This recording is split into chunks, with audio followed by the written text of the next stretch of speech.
Pakistan super league PSL की trophy Lahore Qalandars के नाम। सिकंदर रजा टॉस से 10 मिनट कबल लाहौर पहुंचे। सिकंदर रजा जिन्होंने मैच का रुख पलट दिया। पाकिस्तान सुपर लीग 2025 के फाइनल में लाहौर कलंदर्स ने कोयटा ग्लैडिएटर्स को 6 विकेटों से हराकर PSL 10 की ट्रॉफी अपने नाम कर ली है।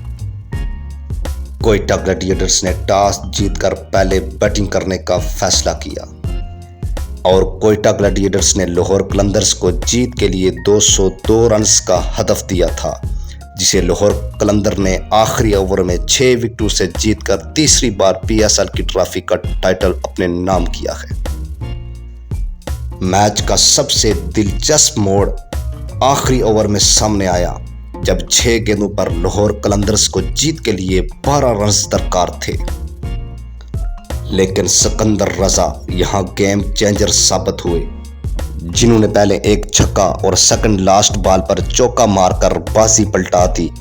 और यूं लाहौर के कजाफी स्टेडियम में सजने वाला PSL फाइनल का मेला लाहौर कलंदर्स ने लूट लिया।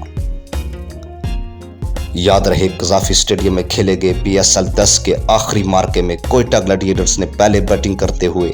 मुकर्रर 20 ओवर्स में 8 विकेटों के नुकसान पर 201 रन्स बनाए और इसी दौरान हसन नवाज और फ़हीम अशरफ की जरहाना बल्लेबाजी